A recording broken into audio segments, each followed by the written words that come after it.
juga yang sudah kenal ya, sedikit banyak. Ya, nama saya, ya next boleh. Ya, nama saya Yoel Kulustiawan. Ya, saya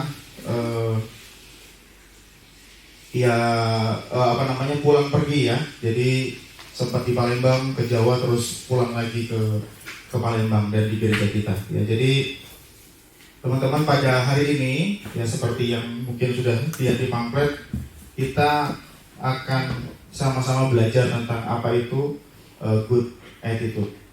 Ya, good attitude, ada yang tahu artinya apa teman-teman?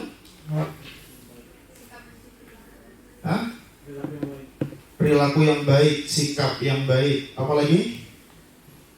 Ya, kalau di dalam dunia kerja itu ada yang namanya KSA. Ya, knowledge, skill, dan attitude. Itu yang membuat kita tentang good attitude. Ya, boleh next. Ya, good attitude. Ya, next lagi. Baik, kita mau sama-sama baca firman Tuhan, teman-teman sekalian, di Lukas 18. Ya, next.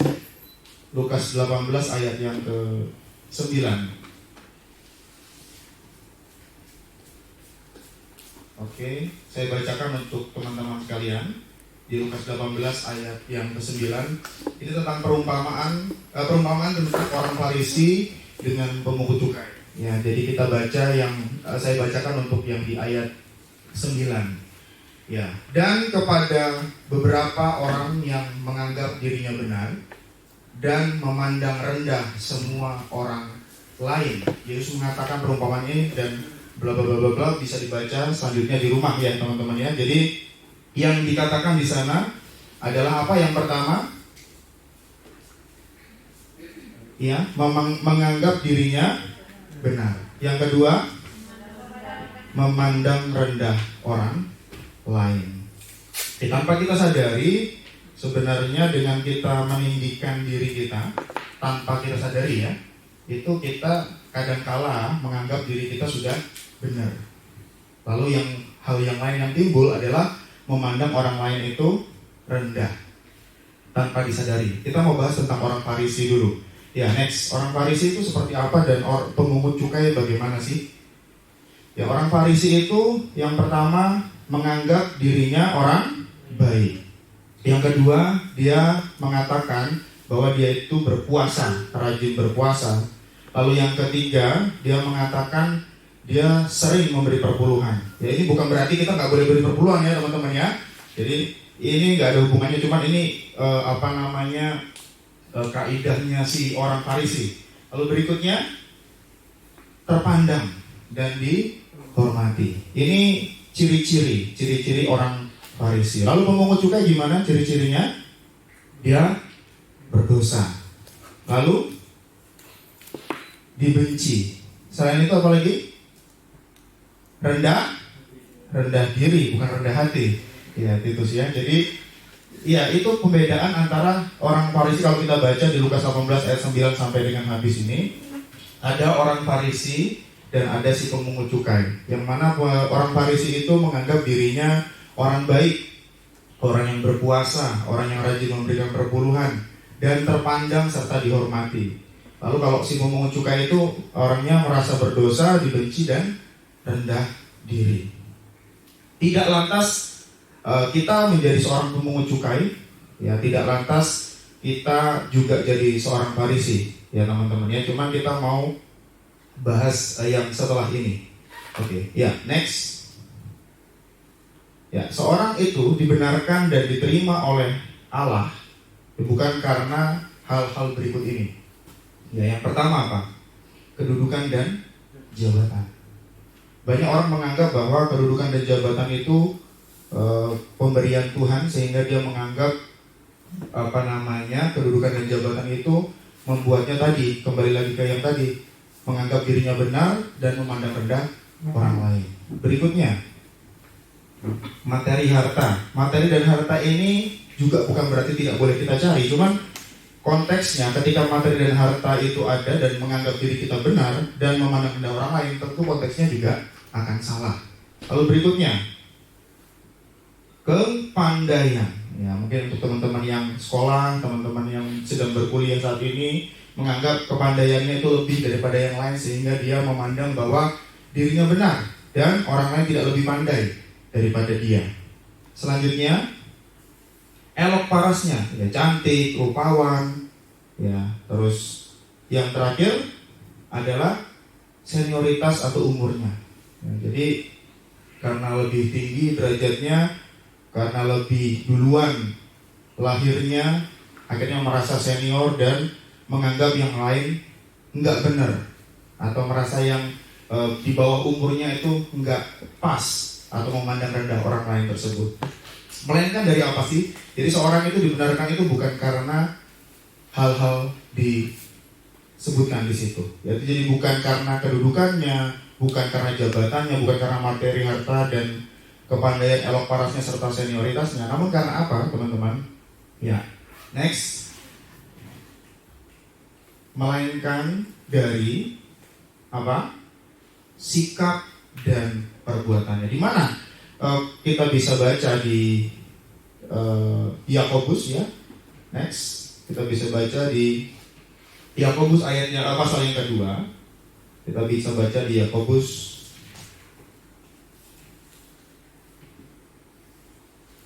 yang kedua ayat ke-24. Ya, saya bacakan juga untuk saudara sekalian. Oke. Jadi kamu lihat bahwa manusia dibenarkan karena perbuatan-perbuatannya, dan bukan hanya karena iman. Ya, jadi bukan ini ya yang dimaksud, bukan iman, tapi bukan hanya karena iman. Dan bukankah demikian juga Rahab pelacur itu dibenarkan karena perbuatan-perbuatannya ketika ia menyembunyikan orang-orang yang disuruh itu di dalam rumahnya, lalu menolong mereka lolos melalui jalan yang lain. Ya, jadi yang menjadi konteks di sini, kita dibenarkan karena perbuatan kita, bukan karena apa yang ada pada diri kita, tapi perbuatannya, actionnya, tindakannya. Itulah yang membuat kita akhirnya dibenarkan. Oke. Sikap apa aja sih yang dikatakan bahwa itu sikap yang benar, sikap yang muncul, sikap yang dimiliki, atau sikap yang harus dipunyai oleh orang-orang Kristen? Ya, kita baca sama-sama. Coba kita baca di Yakobus 3 ayat 17 sampai ke 18. Yakobus 3. Ya, next. Yakobus 3 ayat ke-17 sampai ke 18. Sudah dapat, teman-teman? Mari kita bangkit berdiri untuk menghormati pembacaan firman ini. Yakobus 3 ayat 17 sampai ke 18.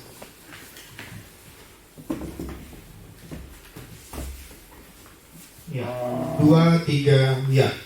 Tetapi hikmat yang dari atas adalah pertama-tama murni, selanjutnya pendamai, peramah, penurut, penuh belas kasihan, dan buah-buah yang baik, tidak memihak dan tidak munafik, dan buah yang terdiri dari kebenaran ditaburkan dalam damai dan mereka yang mengadakan damai. Amin.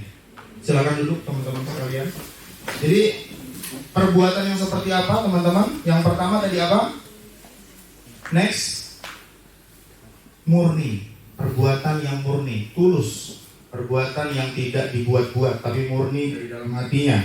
Lalu berikutnya apa? Pendamai. Lalu berikutnya lagi ramah. Ya, jadi pendamai, tidak suka kekacauan, tidak suka keributan. Ya.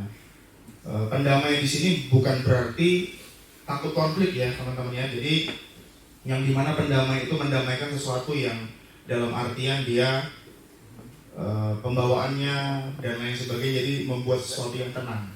Lalu berikutnya ramah. Ya, ramah semua kita tahu ya, ramah seperti apa. Lalu berikutnya apa? Next,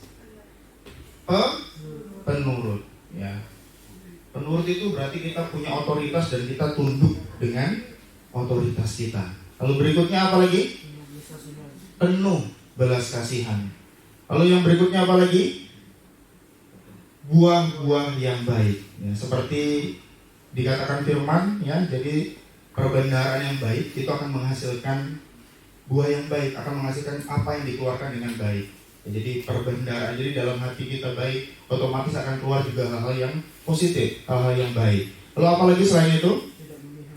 Tidak memihak, ya, bukan memihak karena sesuatu yang dalam artian itu menurut dia benar. Nah, hanya memihak karena kepentingan-kepentingan tertentu. Lalu berikutnya, tidak munafik. Selanjutnya, kebenaran.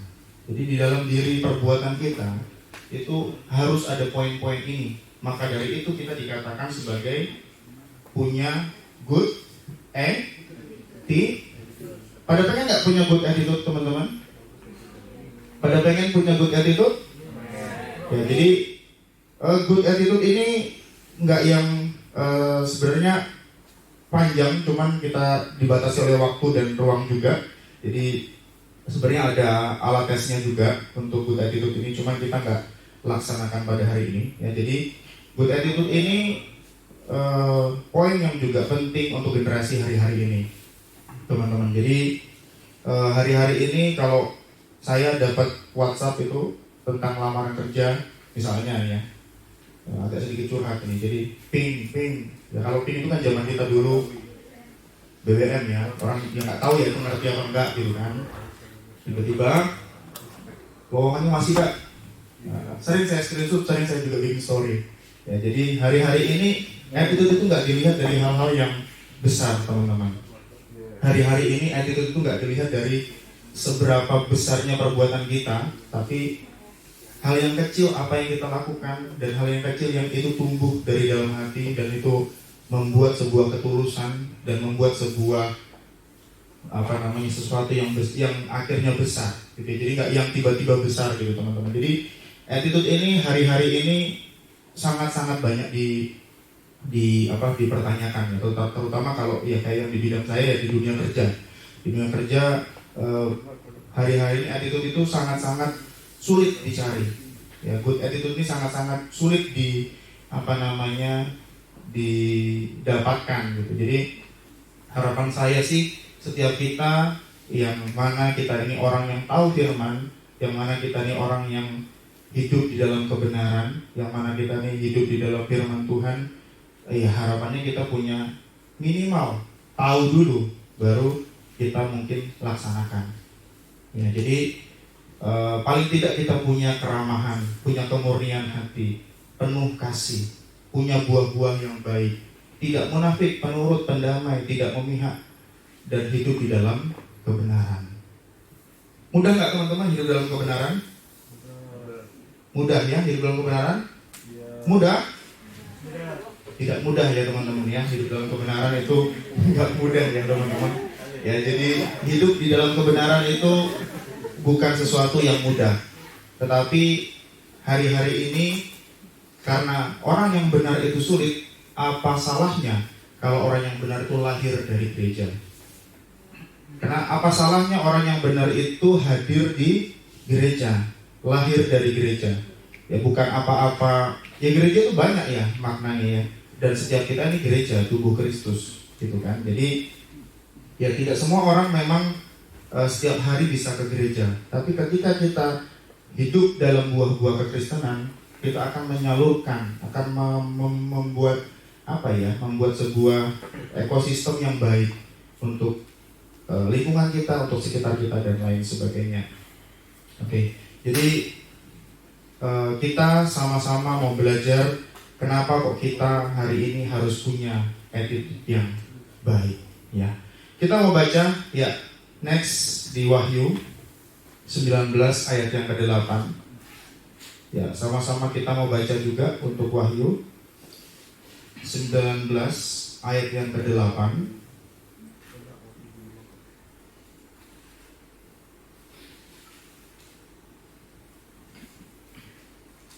Ya, 2, 3, ya. Dan kepadanya dikaruniakan supaya memakai kain lenan halus yang berkilau-kilauan dan yang putih bersih. Ya, orang yang putih bersih, berkilau-kilauan dikatakan di sana dikaruniakan lenan halus. Ya. Jadi kenapa demikian? Dikaruniakan lenan halus? Ya, next. Karena perbuatan dari orang-orang kudus, gitu teman-teman. Jadi ketika kita punya perbuatan dari orang-orang kudus, perbuatan benar dari orang-orang kudus, upahnya, ya, upahnya itu kita dikaruniakan lenan halus. Dikatakan lenan halus yang berkilau-kilauan. Ya minimal ketika kita ada di hidup di bumi, masih ada di bumi ini, paling tidak ketika kita punya good attitude, orang akan lihat, oh ini orang dari GPI Palembang, dia gerejanya di sana, dia bergereja di sana, dia berkomunitas di sana, dan dia punya good attitude yang baik. Ya, jadi terlepas dari tadi yang saya sampaikan di awal, kalau orang itu biasanya dinilai dari KSA-nya, knowledge-nya, skill-nya, dan attitude-nya. Hari ini kita belajar poin attitude, yang mana attitude itu penting. Attitude itu adalah sesuatu yang penting untuk, mungkin kita punya knowledge yang bagus, punya skill yang baik, tapi ketika kita bad attitude, kita nggak bagus dalam attitude, yang knowledge sama skill tadi nggak bakal kepake. Kenapa? Karena kita pasti lihat first impression, ya. Jadi pertama kali orang lihat kita seperti apa dan bagaimana, itu pasti akan dilihat dari attitude-nya, akan dilihat dari sikapnya.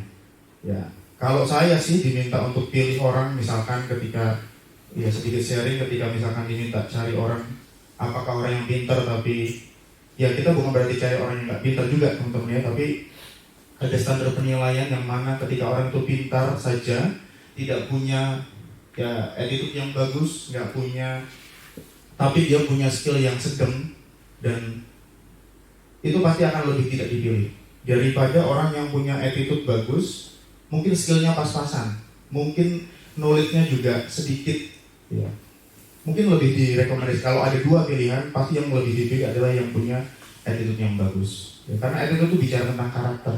Masalah karisma itu mungkin sering kita dengar, kalau karisma itu bisa membawa kita ke puncak, tapi karakter yang mempertahankan kita untuk tetap di puncak itu. Jadi kalau kita punya skill yang bagus, punya knowledge yang baik, tapi kita nggak punya attitude yang bagus, ya bungkusnya itu tadi nggak bisa kita persembahkan dengan baik.